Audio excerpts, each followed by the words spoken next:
ময়দানে আল্লাহ তাআলা তাকে অন্ধ বানায়া উঠাইবেন। কি বানায় করে বলেন? তখন ওই লোকটা ডাক দিয়ে কি বলবে সে কথাও আল্লাহ তাআলা কোরআনে কারীমের ভাষায় বলছেন। লোকটা বলবে ক্বালা রাব্বি লিমা হাসারতানি আমা ওয়া কাদ কুনতু বাসীরা। লোকটা বলবে আল্লাহ আমাকে হাসরের ময়দানে কেন অন্ধ করে উঠাইলে, অথচ আমার তো চোখ ছিল, আমি দেখতে পারতাম, আমাকে কেন অন্ধ করে উঠাইলে? আল্লাহ তাআলা বলবেন দুনিয়ার জগতে যেমনি ভাবে তুমি আমার কোরআনের আয়াতকে ভুলে গিয়েছিলে, আমার কোরআনের সাথে সুসম্পর্ক রাখো নাই, দুনিয়াতে যেমনি ভাবে ভুলে গিয়েছিলে, আজকে হাসরের ময়দানেও ওয়াকাযালিকাল ইয়াউমা তুনসা, আজকে হাসরের ময়দানেও তেমনি ভাবে আমি আল্লাহ তাআলাও তোমাকে ভুলে এলাম। নাউযুবিল্লাহ। তাহলে যে ব্যক্তিরা কোরআনের সাথে সম্পর্ক রাখবে না তারা এই কষ্টগুলোর মধ্যে পড়বে, এই শাস্তিগুলোর মধ্যে পড়বে। আর যারা কোরআনের সাথে সুসম্পর্ক রাখবে আল্লাহ তাআলা তাদেরকে দুনিয়ার মধ্যেও সম্মানিত করবেন এবং মৃত্যুর পরেও আল্লাহ তাআলা তাদেরকে সম্মানিত করবেন। ঠিক কিনা বলেন? ভাইরা আমার, বন্ধুরা আমার, আমি একটা ঘটনা সরাসরি বলবো। আমি শুনেছি আমার নিজের কানে হযরত মাওলানা আব্দুল বাসিত খান সিরাজি দামাত বারাকাতুহুল আলিয়ার জবানে উনি একটা ঘটনা বর্ণনা করছিলেন। ঘটনাটা হলো এইরকম, উনি বলছেন যে এক মূর্খ গ্রামে, আগের যুগে তো ঘরে ঘরে আলেম ছিল না, এখন কিন্তু ঘরে ঘরে আলেম আছে না নাই বলেন? এক মূর্খ গ্রামে একটা লোক মারা গেছে। মারা যাওয়ার পরে জানাজার পড়ানোর মতো কোনো আলেম খুঁজে পাচ্ছিল না, কোনো আলেম নাই তার দ্বারা জানাজার করবে। এবার গ্রামবাসীরা বলতেছে যে এত ভিতরে বহিরাগত কোনো আলেম ভিতরে আসবে না, চলো আমরা লাশটা নিয়ে বিশ্ব রোডের কাছে চলে যাই, ওই পাশ দিয়ে যে আলেম যাবে। সালাম দেওয়া সুন্নাত, সালামের জবাব দেওয়া ওয়াজিব। সালামের জবাবটা আর একটু জোরে দেওয়া যায় না?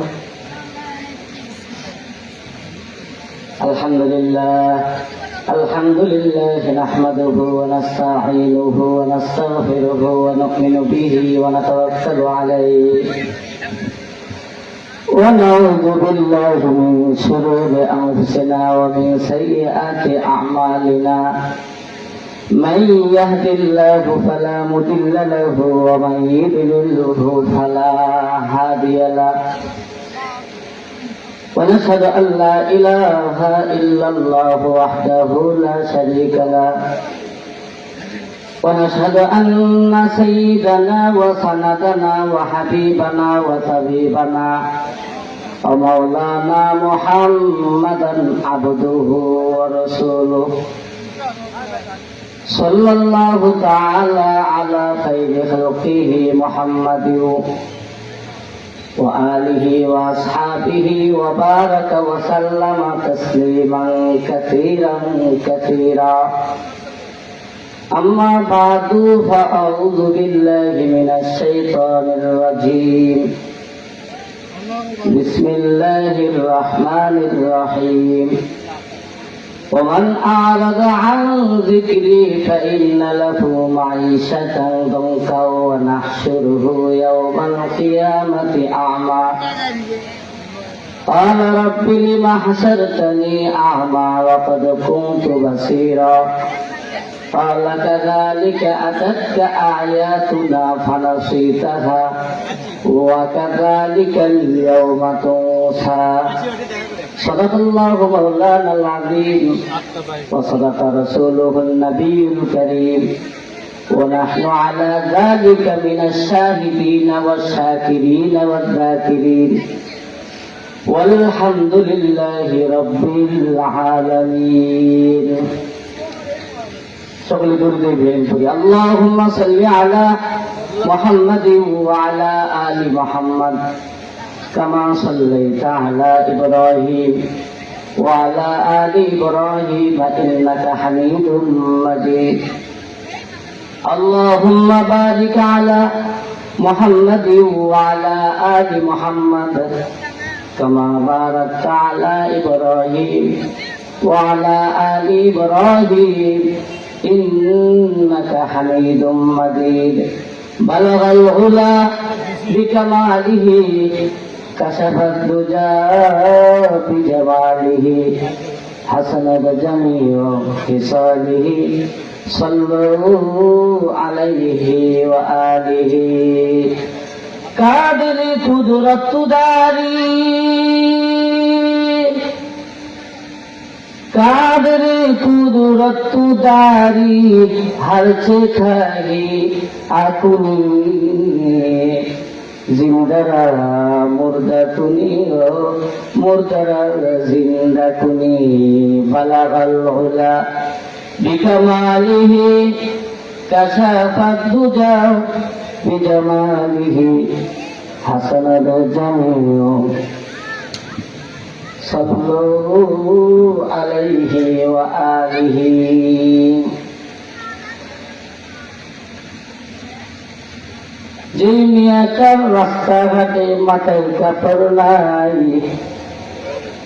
যে মিয়াটার রাস্তাঘাটে মাথায় কাপড় নাই বুঝতে হবে সেই মিয়াটার লজ্জা শরম নাই ঠিক না আরো জোরে বলেন ঠিক কিনা যে মিয়াটার রাস্তাঘাটে মাথায় কাপড় নাই বুঝতে হবে সেই মিয়াটার লজ্জা শরম নাই কিছু মিয়া নিজের দেহ পার্কেও দেখায় ঠিক না কিছু মিয়া নিজের দেহ বাজারেও দেখায় লজ্জা না থাকিলে কি আর লজ্জা দেওয়া যায় লজ্জা না থাকিলে কি আর লজ্জা দেওয়া যায় যেই মিয়াটার রাস্তাঘাটে মাথায় কাপড় নাই বুঝতে হবে সেই মিয়াটার লজ্জা শরম নাই বুঝতে হবে সেই মিয়াটার লজ্জা শরম নাই কিছু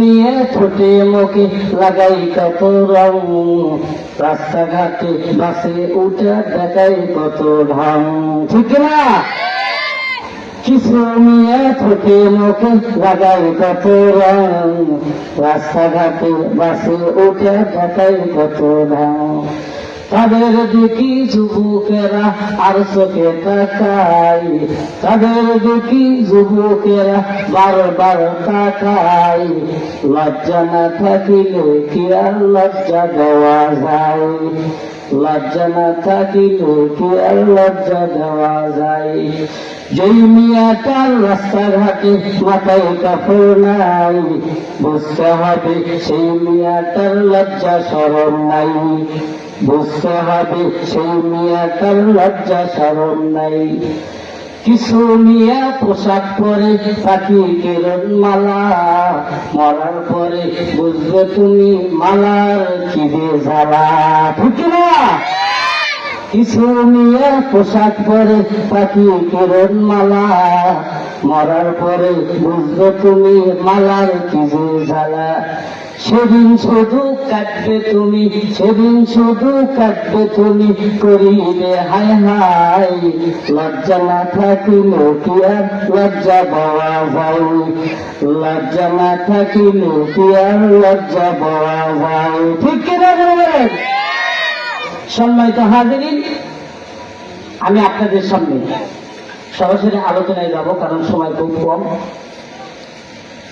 আমি আপনাদের সামনে সূরা তাহার 124, 25 ও 26 নম্বর আয়াতে কারিমা তেলাওয়াত করেছি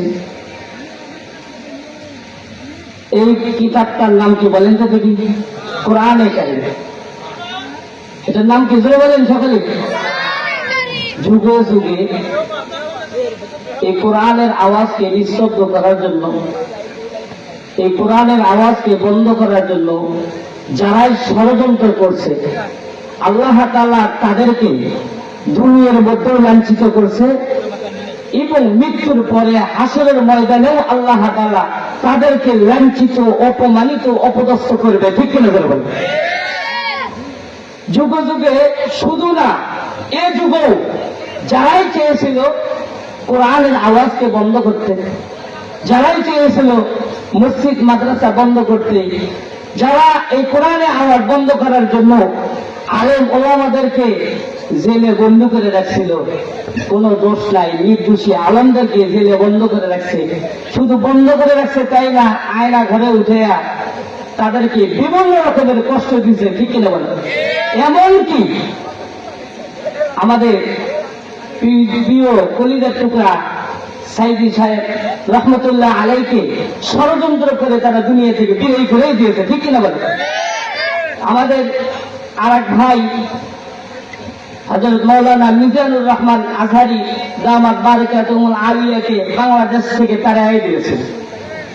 তারপরে বড় বড় আলেম হযরত মাওলানা মামুনুল হক দামাত বারাকাতুহুল আলিয়া, তাদেরকে তো নিয়ে গিয়ে অনেক ষড়যন্ত্র করছে। তারপরেও কোরআনের আওয়াজ কি বন্ধ করতে পারছে বলেন তো? পারে নাই। বরং যত তাদের উপর জুলুম করছে, যত ষড়যন্ত্র করছে, তত মানুষ আরো ইসলামের দিকে ধাবিত হইতেছে, ঠিক কিনা বলেন? যার প্রমাণ এখন দেখলে বোঝা যায়। যেখানে মামুনুল হক সাহেব যান, যেখানে মৌলানা হাফিজুর রহমান যান, কিছুদিন আগে আপনারা দেখলেন আমাদের মিজানুর রহমান আজহারি দামাত বারাকাতুহুল আলিয়া কক্সবাজারে ছিল, সেখানে লক্ষ লক্ষ মানুষের আগমন হয়েছে। বলেন তো তারা যে ষড়যন্ত্র করছে, এর দ্বারা তাদের ক্ষতি হয়েছে না ইসলামের ক্ষতি হয়েছে বলেন তো? তাদের এমনই ক্ষতি হয়েছে, তারা চাচ্ছিল দুনিয়া থেকে ইসলামকে বিদায় করে দেওয়ার জন্য, তারা চাচ্ছিল দুনিয়া থেকে কোরআনের আওয়াজ বন্ধ করে দেওয়ার জন্য। কিন্তু আল্লাহ এমন কুদরত, এমন খেলাই দেখাইছে যে সে আর ভাষণটাও দিতে পারেনি, ঠিক কিনা? আমার বলে বলেন ঠিক কিনা? আমি কি বানায় বলতেছি? দুপুরবেলা খাবারটাও মনে হয় কপালে জুটে নাই, কি মনে হয়? এই জন্য এখান থেকেও আমাদেরকে শিক্ষা নিতে হবে যে যারাই চাবে যে মসজিদের বন্ধ হোক, মাদ্রাসা বন্ধ হোক, আলেম ওলামার কথা বন্ধ হোক, পারবে না। পারতে বলেন? ইতিপূর্বেও পারে নাই, এখনো পারবে না, কিয়ামত পর্যন্ত পারবে না।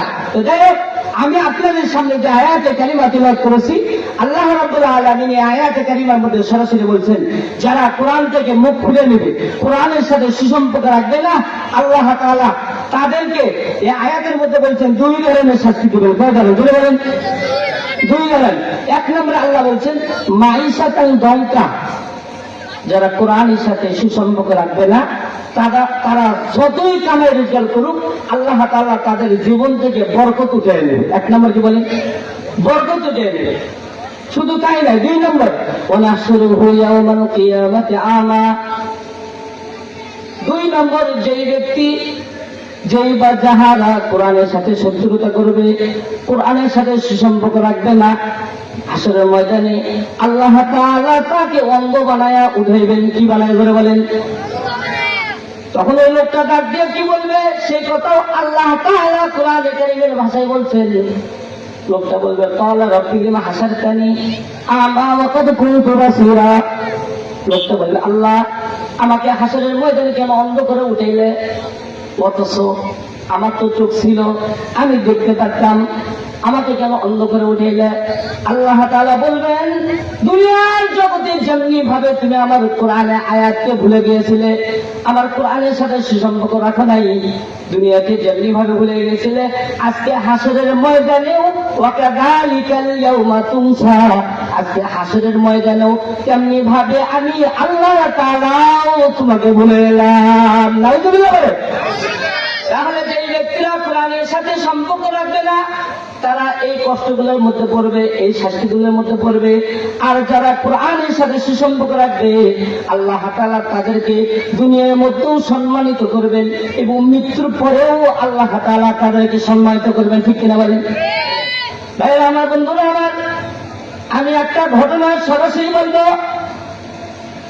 আমি শুনেছি আমার নিজের কানে হযরত মাওলানা আব্দুল বাসেত খান সিরাজি দামাত বারাকাতুহুল আলিয়ার জবানে উনি একটা ঘটনা বর্ণনা করছিলেন। ঘটনাটা হলো এইরকম, উনি বলছেন যে এক মূর্খ গ্রামে, আগের যুগে তো ঘরে ঘরে আলেম ছিল না, এখন কিন্তু ঘরে ঘরে আলেম আছে না নাই বলেন? এক মূর্খ গ্রামে একটা লোক মারা গেছে। মারা যাওয়ার পরে জানাজার পড়ানোর মতো কোন আলেম খুঁজে পাচ্ছিল না, কোন আলেম নাই তার দ্বারা জানাজার করবে। এবার গ্রামবাসীরা বলতেছে যে এত ভিতরে বহিরাগত কোনো আলেম ভিতরে আসবে না, চলো আমরা লাশটা নিয়ে বিশ্ব রোডের কাছে চলে যাই। ওই পাশ দিয়ে যে আলেম যাবে তাকে দিয়ে আমরা জানাজার নামাজ পড়বো। এবার গ্রামবাসীরা মাইয়াতকে লইয়া বিশ্ব রোডের কাছে যায়। কিছু সময় পরে দেখে একজন আলেম, একজন পুলিশের সোর্স, পুলিশের চাকরি করে, কিন্তু মাথায় টুপি আছে, আসতেছে সাইকেল নিয়ে আস্তে আস্তে দেখে মানুষ জমা হয়ে আছে। মানুষজনকে দেখে এবার সাইকেল থেকে নামে তাদেরকে জিজ্ঞাসা করছে কি ব্যাপার, কি হয়েছে এখানে। সকলে দৌড়ে যাওয়া বলে, হুজুর হুজুর আমাদের একজন লোক মারা গেছে, জানাজার পড়ার মতো কাউকে পাইতেছি না, দয়া করে আপনি একটু জানাজার নামাজটা পড়াইয়া দেন। এবার হুজুর বলতেছে আমি তো পুলিশের চাকরি করি, আমার তো সময় নাই, হাতে সময় নাই, আমাকে তাড়াতাড়ি অফিসে যাইতে হবে। সকল গ্রামবাসীরা যখন জোর করে হুজুরকে ধরছে, হুজুর আপনাকে অবশ্যই পড়াতে হবে, কারণ জানাজার পড়ানোর মতো কোনো হুজুর নাই। এবার হুজুর তাদের কথা শুনিয়া বলে হুজুর পানি দাও। হুজুর পানি দেওয়া হলো। হুজুর পানি দেওয়ার পরে হুজুর ওযু করিয়া জানাজার নামাজটা পড়াইয়া দিলেন। জানাজার নামাজ পড়ে চলে যাবে। এবার গ্রামবাসীরা বলে হুজুর জানাজার নামাজটাই যখন পড়াইছে, আর একটা অনুরোধ, একটু কবরে লাশটা নামাইয়া যান, কারণ আমরা কবরে কিভাবে সুন্নত তরিকা রাখতে হয় এটা জানি না। এবার হুজুর তাদের অনুরোধে কবরে লাশটা নামাইছে। কবরে লাশটা নামানোর পরে এবার কবর থেকে লাফ দিয়ে উঠেছে। ওঠার পরে কবরে খাড়াল বিছাইয়া, ছাটাই বিছাইয়া এবার 3 মুষ্টি মাটি দিয়ে গ্রামবাসীদের কাছ থেকে বিদায় লইয়া চলে যায়। চলে যাওয়ার পরে গ্রামবাসীরা এবার খুশি হয়ে গিয়েছে, কারণ লাশটা দাফন কাফনের ব্যবস্থা হয়েছে। সকলে এবার গ্রামবাসীরা বাড়ি বাড়ি চলে যায়। কিছু সময় পরে ওই আলেম আবার ওই গ্রামে আছে। গ্রামবাসীরা ডেকে ডাক দিয়ে বলে হুজুর কিছু আগেই আপনি চলে গেলেন, আবার কেন আসলেন? এবার হুজুর বলে যে দেখেন, এই যে লাশটা আমি কবরে রাখছি, আমার পকেটে কিছু কাগজপাতি ছিল, চাকরির কিছু কাগজপাতি ছিল, কিছু সার্টিফিকেট ছিল। আমার মন কয় এই কাগজগুলো কবরের মধ্যে পড়ছে, তাহলে কি করা যায়? গ্রামবাসীরা কয় হুজুর এই বিষয়ে তো আমরা তেমন কিছু জানি না, আপনি বলেন কি করতে হবে। হুজুর বলে কবর খনন করে, যেহেতু এই মাত্রই আমরা দাফন করছি, এখনো লাশটা ফাটেও নাই, পচেও নাই, তাহলে কবরটা খনন করিয়া আমার কাগজগুলো বের করতে হবে। গ্রামবাসীরা এবার হাজার হাজার দর্শক একত্রিত হয়েছে, কারণ জীবনে কোনোদিন দেখে নাই দাফন করার পরে আবার কবর খনন করার এই দৃশ্যটা দেখে নাই। এই দৃশ্য দেখার জন্য হাজার হাজার মানুষ একত্রিত হয়েছে। এবার হুজুর কবরের খারাপ গুলো যখন টান দিয়েছে, টান দেওয়া মাত্রই তাকে পুরা কবরটা জান্নাতের বিছানা এবং ফুল দ্বারা ভর্তি হয়ে আছে। সুবহানাল্লাহ। আর একটু ঝোলে বলেন না সুবহানাল্লাহ। এই দৃশ্য দেখে হুজুর দেখলেন এক কবরের এক সাইডটা কাগজগুলো আছে। হুজুর অত্যন্ত সতর্কতার সাথে কাগজগুলো উঠে নিলেন। উঠে নেওয়ার পরে এবার পুনরায় কবরটা আগের মতো সমান করে দিলেন। দেওয়ার পরে এবার চাকরির কথা আর মাথায় নাই, এবার শুধু মাথায় ঘুরতেছে এই ব্যক্তিকে কিছু আগেই শুধু মাটির বিছানাতে রেখে গেলাম, না জানি কি আমল করছে, যে আমলের কারণে কবরে রাখা মাত্রই কবরটাকে আল্লাহ তাআলা জান্নাতের বাগান বানায় দিয়েছে। এই আমলটা আমাকেও করতে হবে, ঠিক কিনা বলেন? এবার হুজুর খোঁজ নিতেছে, কবরের পাশে যারা আছে সকলকে ডাক দিয়ে বলে এই মাইয়েতের কোন আপনজন আছে নাকি? সকলে বলে আপন বলতে কেউ নাই, শুধু একটা কন্যা, শুধু একটা মেয়ে আছে। বলে চলো চলো আমাকে তার কাছে নিয়ে চলো। এবার হুজুর ওই মাইয়েতের বাড়িতে যায়। যাওয়ার পরে পর্দার আড়াল থেকে সালাম দিয়ে ডাক দিয়ে বলে মা গো, ও মা, তোমার বাবা কি আমল করতো, এ আমলটার কথা আমাকে একটু জানাও। এবার মাইয়ের ব্যক্তির কন্যাটা বলে, মেয়েটা ডাক দিয়ে বলে হুজুর আমার বাবার কোনো স্পেশাল আমল ছিল না, আমার বাবার তেমন কোনো আমল আমার চোখে পড়ে নাই। তবে আমাদের ঘরে ওই তাকের ওপর কি জানি একটা বই আছে, আমি দেখি আমার বাবা পুরো দিন কষ্ট করে কৃষি কাজ করে, আবার যখন ঘরে আসে দেখি ওই বইটা কখনো বুকে, কখনো মুখে, কখনো কপালে রেখে চুম্বন করে, আবার কখনো কখনো দেখি ওই বইটা খুলে শুধু লাইনের ওপর, প্রত্যেকটা লাইনের ওপর হাত ঘুরে আর বলে এ ভি আল্লাহ কা কালাম high, A V such a high. এটাও আল্লাহর কথা, এটাও সত্য, এটাও আল্লাহর কথা, এটা বলে। তখন হুজুর বলে বইটা আনো মা, আমি একটু দেখতে চাই ওই বইটা কি। নিয়েছে, আবার বইটা নিয়েছে হুজুরকে দিয়েছে।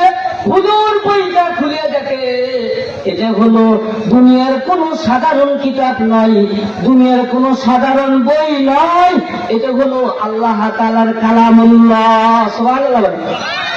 আল্লাহ তাআলার কালামুল্লাহর সাথে সুসম্পর্ক রেখেছিল, কখনো বুকে লাগাইছে, কখনো চুম্ব দিয়েছে।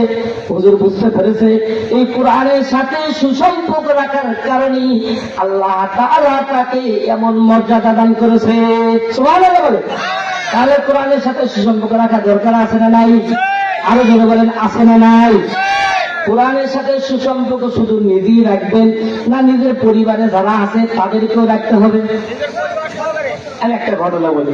আশরাফ আলী থানভী রহমতুল্লাহ লিখছেন, এক ব্যক্তির 4টে সন্তান। কয়টা বলেন? 4টে ছেলে। এক সন্তানকে বিমানের পাইলট বানাইছে, আর এক সন্তানকে বড় ডাক্তার বানাইছে, আর এক সন্তানকে ইঞ্জিনিয়ার বানাইছে। কয়টা গেল বলেন? থাকলো একটা আছে এলো ছোট, অবহেলা, অবহেলিত একটা সন্তান, মেধা কম, দুষ্ট, বেশি দুষ্ট। এ যখন দুষ্ট, এর কোন স্কুল কলেজে পড়ে কাজ হবে না, চলো ইতিমখানায় রেখে আসি। কই যে সন্তানগুলোর মেধা ভালো, ওই সন্তানগুলো কিন্তু আমরা কেজি পড়ে বিজি বানাই। কি বানাই? স্কুল কলেজে ভার্সিটি এগুলোতে পড়ে, বড় বড় ইঞ্জিনিয়ার হোক, বড় বড় ডাক্তার হোক, আর তার মেধা দুর্বল এবং শয়তান বেশি, দুষ্টমি বেশি করে, পরে নেই মাদ্রাসায়। যে যা করা আছে, যা চক্কর মাদ্রাসায় যা কর, তো হুজুরেরা পিঠে পুটে সোজা করবে, বলেন নাই? তো দেখেন, যদিও অবহেলিত, ওর দ্বারাই যে আপনার কাজে আসবে। দেখেন ওই লোকটার মৃত্যু শয্যা, মৃত্যুর গড়গাড়ি শুরু হয়ে গেছে।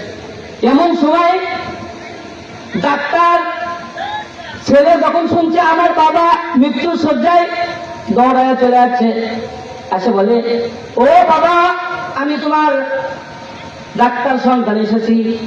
কোন ফলের মধ্যে ফরমালি আছে, কোন ফলের মধ্যে ফরমালি নাই, ফরমালি যুক্ত কোনটা, মুক্ত কোনটা, কোনটা খেলে তোমার উপকার হবে, আমি সেই সম্পর্কে জানি। তোমাকে আমি ভালো ভালো ফল খাওয়াবো, তুমি সুস্থ হয়ে যাবা। বাপ কয়, ডাক্তার বেটা ওগুলো কথা বাদ দিয়ে আমার যে মৃত্যুর কষ্ট হচ্ছে দেখতো, এটা কিছু দূর করে পাইছে। ডাক্তার বেটা সরে যায়, না না আমার দ্বারা হবে না। এবার ইঞ্জিনিয়ার আছে, ইঞ্জিনিয়ারও ফেল, বিমানের পাইলট আছে, ডাক দিয়ে বলে আব্বু টেনশন করিও না, আমি তোমাকে বিমানে করিয়ে অন্য দেশে নিয়ে যাব, সেখানে যে বড় বড় ডাক্তার দিয়ে চিকিৎসা করব, তোমাকে সুস্থ করব। বাপ ডাক দিয়ে বলে বাবা রে, এ বাবা, অন্য দেশে নিয়ে যেতে হবে না, এই মুহূর্তে যে আমার মৃত্যুর যন্ত্রণা শুরু হয়েছে, কষ্ট পাইতেছি, যদি পারো এটা একটু দূর করে দাও। এখানে পাইলটও ফেল, তাহলে ডাক্তারও ফেল, ইঞ্জিনিয়ারও ফেল, পাইলটও ফেল। ওই যে অবহেলিত যে সন্তানকে সৎকারহীন ইতিমখানা দিয়েছিলেন, ও হুজুরের মুখে শুনছে যে মৃত্যুর সময় যদি ইয়াসিন সূরা তিলাওয়াত করা হয়, তাহলে মৃত্যুর কষ্ট থেকে আল্লাহ তাআলা ওই ব্যক্তিকে কি করে হেফাজত করেন, মৃত্যুর সময় কষ্ট হয় না।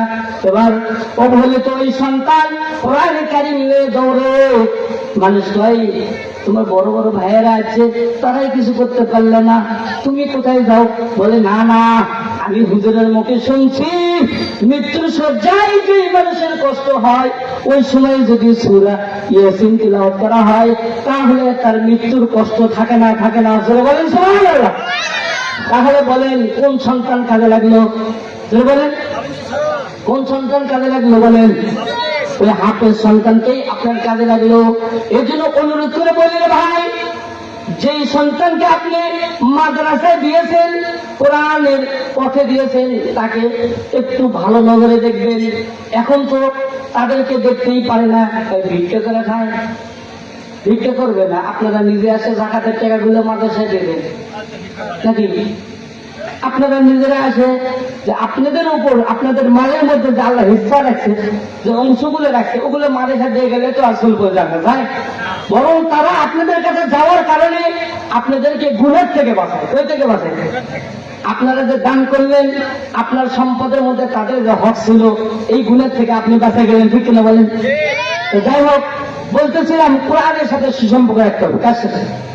কোরআনের সাথে সুসম্পর্ক রাখতে হবে। আল্লাহ নবী বলছেন, যদি পারো কোন আলিমান, যদি পারো কি হোক আলেম হোক, আও মোতা আলিমান, আলেম না হতে বললে ছাত্র হোক, কি হোক, আও মুস্তামিহান, তাও যদি না পারো, যারা আলেম আছে, যারা ছাত্র আছে, ওদেরকে সাহায্য করো। কি দিয়ে?